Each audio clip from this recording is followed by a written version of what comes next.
Greetings, my good friends, and here we are, getting closer and closer and closer to Christmas. We've got another full week of broadcast excellence almost in the can because it is Friday. Live from the Southern Command in sunny South Florida, it's Open Line Friday! That's right, Open Line Friday, which for those of you who are new, and there are millions of you, you might say, what's different about Friday? I listen to every show. It doesn't sound any different to me. That's true. It doesn't sound any different, but on Friday, callers can talk about whatever they want to talk about. It doesn't have to be something I'm interested in. It can be totally off the wall. It can be personally invasive if you want to ask a personally invasive question. Anything. Now, I don't know what Snerdley screens out and doesn't let through. I can't witness the screening, so I don't know. You know, I've had a few complaints. You said I could talk about anything, and Snerdley said it wasn't good enough. But when it comes to believing my call screener or a random emailer, I don't know. What choice do I have? I always have to decide that Snerdley would never lie, and a random emailer might. Anyway, great to have you, folks. Telephone number 800-282-2882. The email address, ilrushmo@eibnet.us. First thing I do when I roll out of bed, literally the first thing I do, I grab my iPhone and I scan.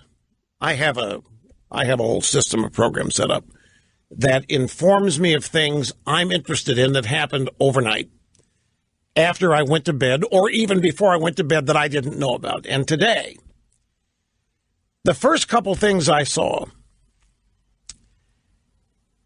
almost made me want to put up my hands in frustration and say, just what the hell are we doing? What is the point? And it was the fact that two late-night comedy shows, Jimmy Kimmel and Colbert, went on rants about net neutrality last night, thereby submitting another level of proof that all it is yet another phony left-wing expand the government idea. All it is the next Obamacare. All it is the next climate change. All it is the next Democrat fraud.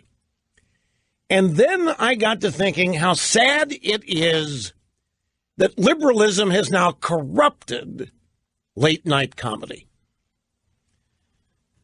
Some people like those late-night comedy shows. When I was growing up, Johnny Carson, you try to keep the TV lights low so your parents wouldn't know you were watching. And then as I grew older and Johnny Carson I didn't have to hide the fact I was watching it. It was, watch it. And Letterman came along and watched that. But in the last number of years, and I always try to guard against, maybe it's just I'm getting older and those shows are made for young demographics and I'm not in the demographic anymore. I always try to avoid the old fuddy-duddy position. Always, when I was growing up, I always promised myself I was not going to become one of those old fuddy-duddies that thought everything about modern times was an absolute disaster. And I was always going to do what I could to stay young at heart. That I was never not going to abandon the Beatles and go back to Sinatra. My parents never adapted. They liked what they liked. And I'm finding people my age, what their most favorite radio stations are? Stations that play the 60s, play the oldies from a happier time gone by. And I've since learned, because of the business I'm in, that if you are not in the 18 to 49 demographic, nobody cares about you. When you hit 50 and older, advertisers abandon. They don't care because they don't think they can change your mind. But until then, you are fair game. And so anything the 18 to 49 demographic is doing is considered hip and interesting, and we need to keep our eyes on it. But once you hit 50, nobody cares. I vowed I was not going to play. I was not going to become irrelevant at 50. And, of course, now I'm 66, and I am not irrelevant. I am as and more relevant than ever. But it's a daily fight. It's a daily battle. And, of course, it's an ongoing battle not to succumb to the negativity that's out there. Nobody wants to hear it. I certainly don't like rolling out of bed and seeing it. But it just hit me today. Did you ever stop to think? Because it's net neutrality, folks, is an entire fraud. It's as fraudulent and hoax-oriented as climate change. You do everything you can to prove it to people. And when you run out of proof, you simply say, okay, well, look, what's the difference in climate change and net neutrality? To these people, not a thing.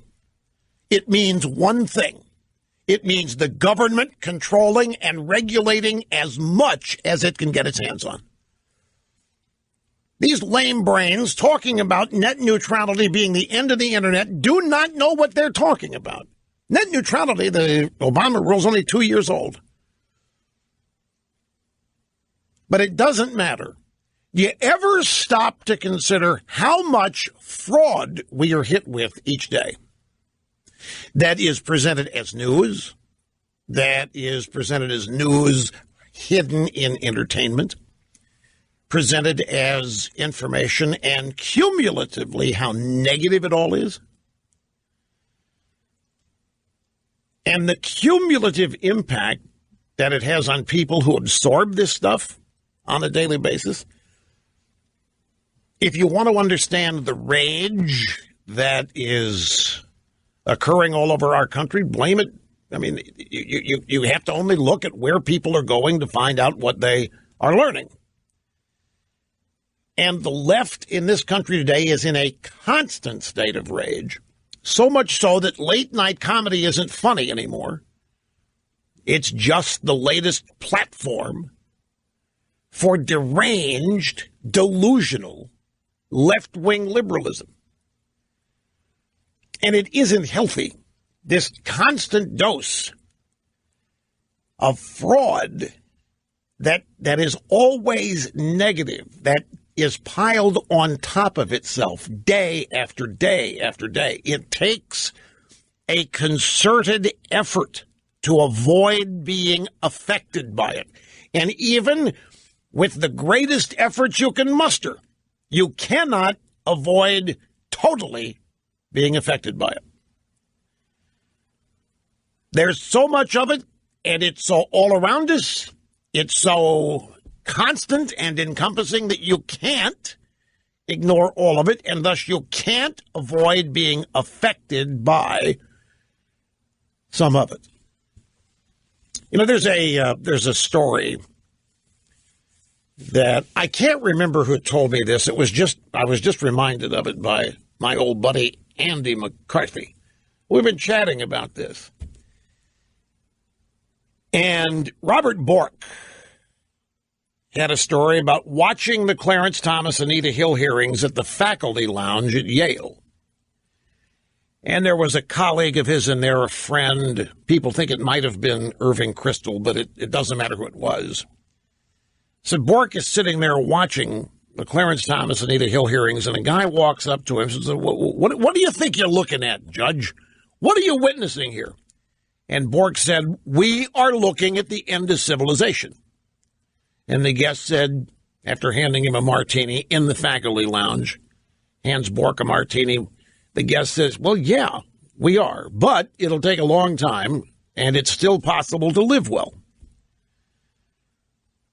So even though the left is embarked on a course to transform and destroy our great country as we know it, it is going to take them a while. If they succeed, we're here to do what we can to see that they don't, but that it is still possible to live well at the same time. But you're going to have to avoid some of this stuff. I mean, for crying out loud, look, I've been on the net neutrality hobby horse here for this week, and I'm not going to spend any time on it here again in terms of telling you what it is. And just all I want for those of you on the fence about, in fact, I'll tell you this. This is the best way to illustrate how this stuff works. I have a friend, you would all know his name, professional athlete. This guy, unbeknownst to me, when I found out he was a listener, unbeknownst to me, this guy's a bigger right-winger than any of us. But he's not public about it. If I told you who it was, you'd be, well, I don't know, you'd be surprised only because you don't know. There's nothing that this guy does that would indicate to you that he is one of us. So I get a note from him about a month ago, and he's in a knockdown dragout with a stepson over net neutrality. And he's asking me for assistance. So I reply to his questions. And he was getting sucked in himself by his stepson. And by what his stepson was simply relaying every liberal bromide about this. And he was getting sucked in because he didn't understand why some of these major internet service providers would be for it if it penalized them.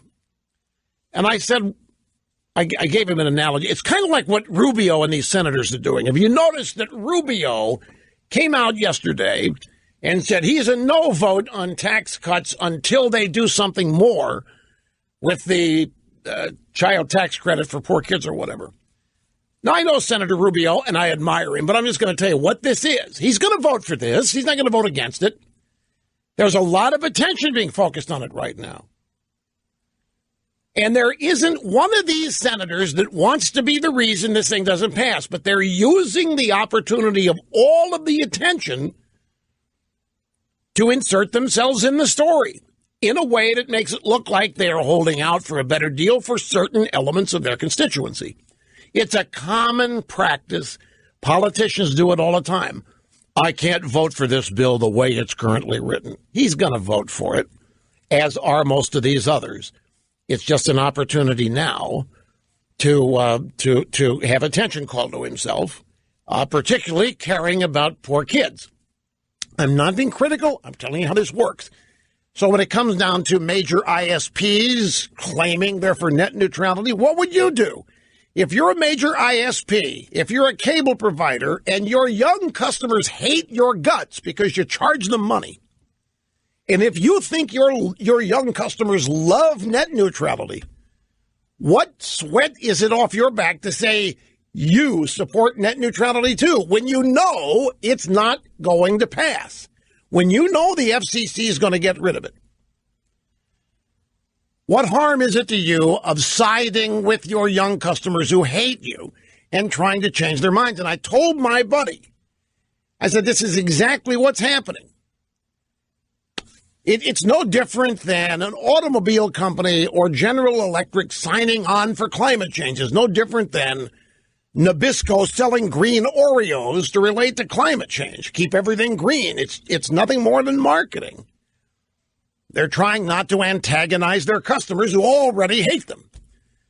But I said to my buddy, how in the world are you being fooled by this? Look at the people promoting it and look at everything else they promote. Tell me how they're promoting this any differently than they promote climate change.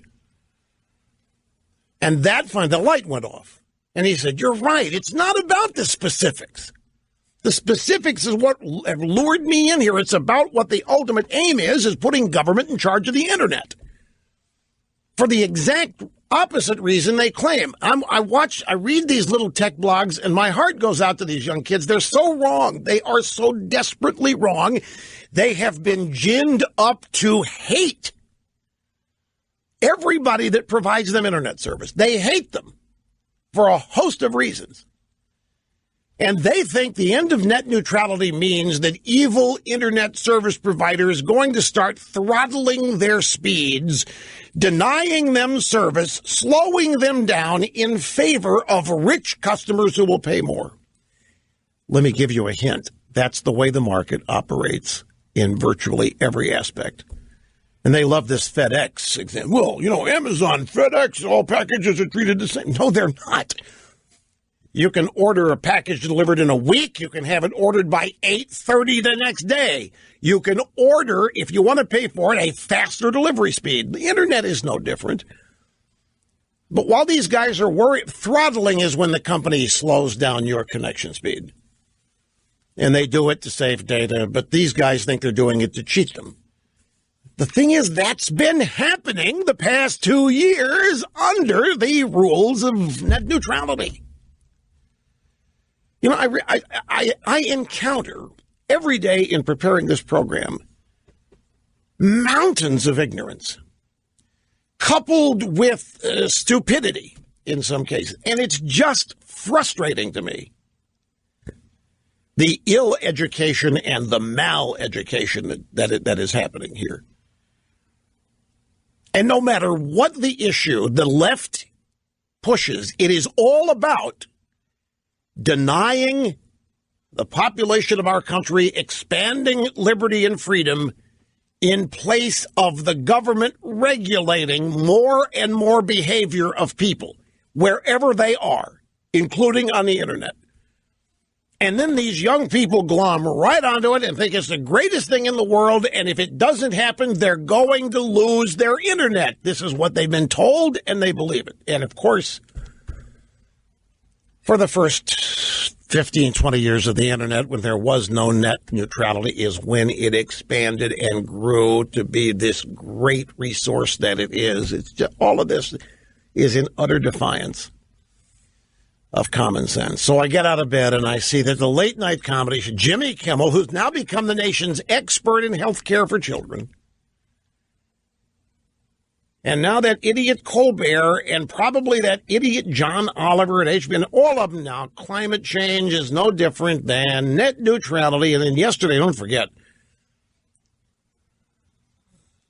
a brain, a one-of-a-kind brain, an intelligence so rare we never encounter it, Sandra Fluck, worried to death that net neutrality, eliminating net neutrality, would all of a sudden make it impossible for women to get abortions. You know why? Because net neutrality would lead to the elimination of how to get an abortion instructions on the internet. A bunch of right-wingers are going to come along and simply erase and clog up the Planned Parenthood site or whatever. And women who want to get abortions would not, starting today, be able to find out where to go or how to do it. What utter stupidity. It's a kind of stupidity that makes me fear for the country. And it makes me so grateful at the same time to have people like you in my audience. I cannot tell you how appreciative I am. Okay, before we get to all that stuff I just talked about and more, I got a couple of sound bites. Cookie went out and found Jimmy Kimmel last night. The worst thing that happened to Jimmy Kimmel, his ratings are down 30%. Ever since he started his healthcare business on his kid. The reason why is because he's become, who's feeding him all this stuff is Chuck Schumer's office. He has become the late night connection for the Senate Democrat leader, Chuck Schumer. That's who provides Kimmel his talking points and his opinions and the way to talk about health care as it relates to his son with the heart defect.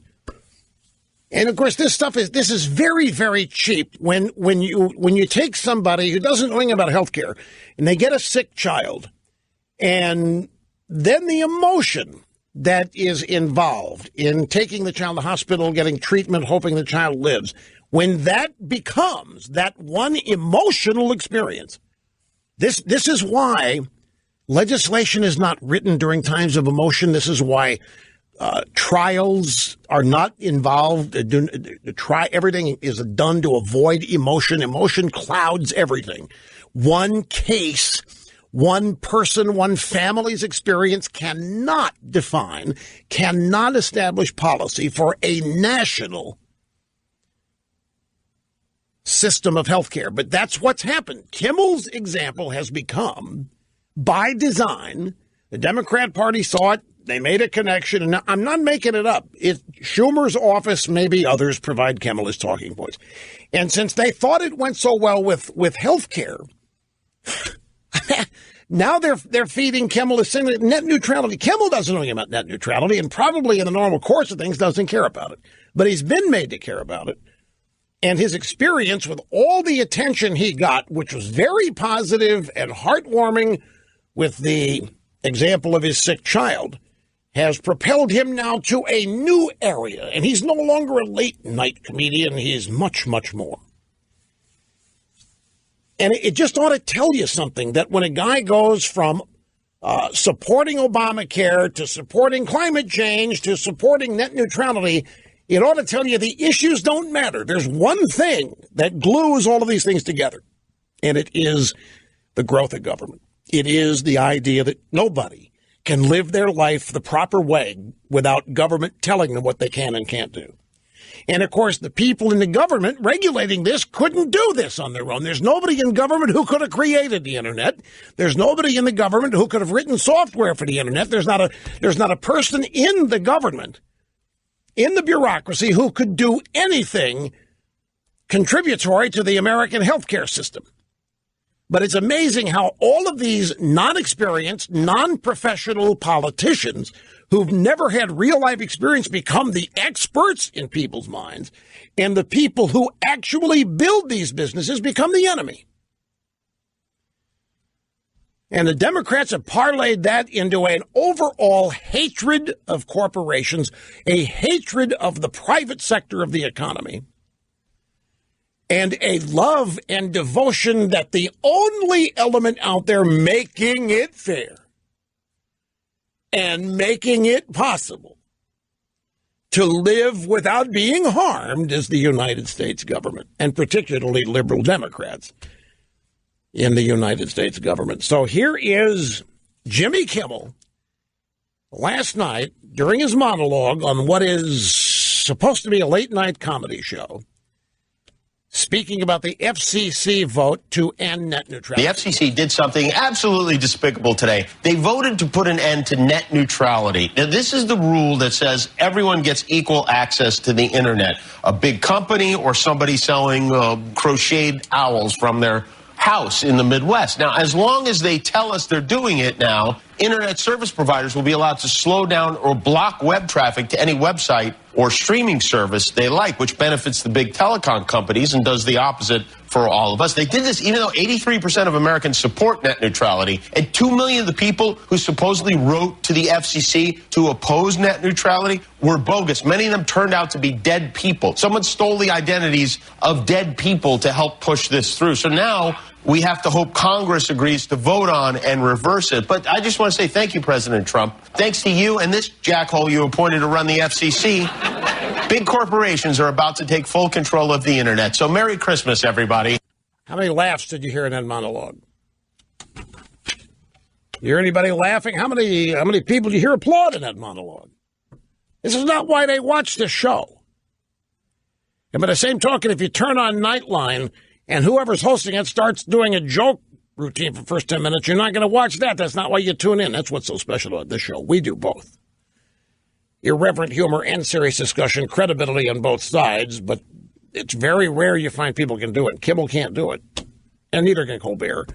But that doesn't matter because they're getting oodles of love and support from political areas, politicians, and so forth, and they've now become self-professed experts. And what Kimmel said here is simply not true. But I'm not gonna parse this sentence by sentence. I've already done that.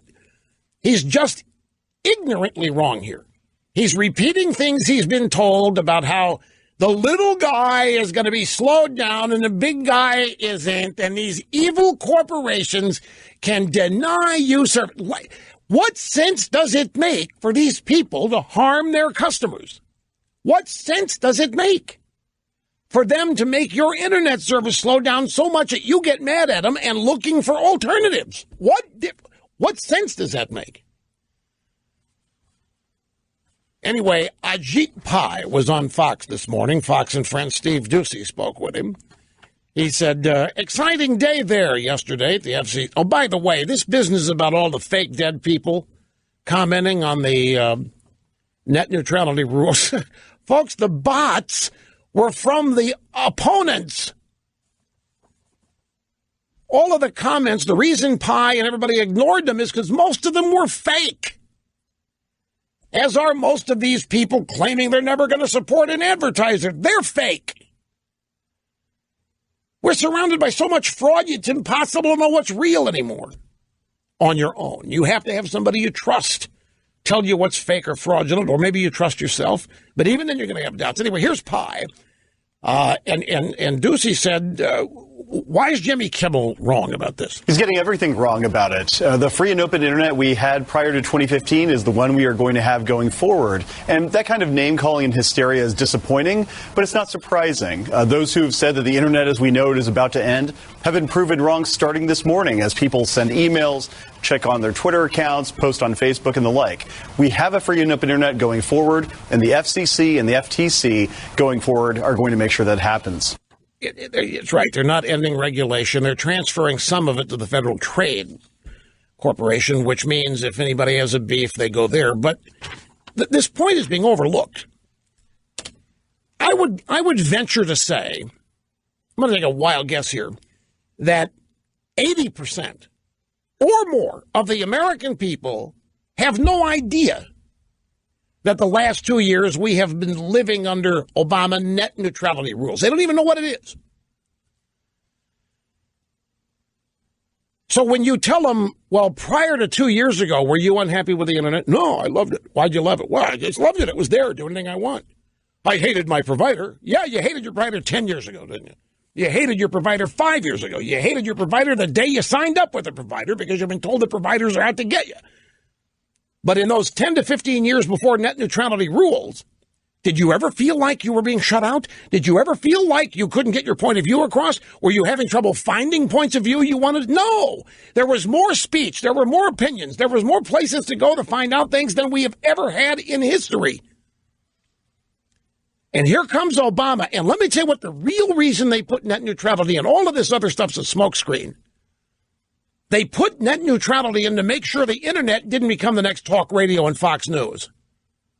They can't beat talk radio and they can't shut down Fox News. They want to control content. They want to control opinion. And the internet had way too much conservatism, too easily accessed. Obama's net neutrality rules put the government in charge of being the referee. You know what? Yes, we have a liberal site here, a liberal site, but they got 5 conservative sites over here. This is not neutral. This is not equal. Way too much conservatism on the internet, way too many conservative blogs. This is what they were hoping to use it for. All this business about your internet service provider slowing down your speeds, throttling your speeds or whatever. That's the way they hooked you in. What they were really going to do with this, and it was intended to continue with Hillary after she won. They were going to do slowly but surely, like with Obamacare, start to exert control over the content of the internet because they were hell-bent on the internet not becoming the next talk radio Fox News.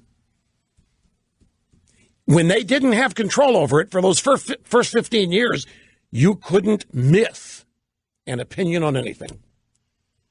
You wanted to know the answer to anything, you could get it.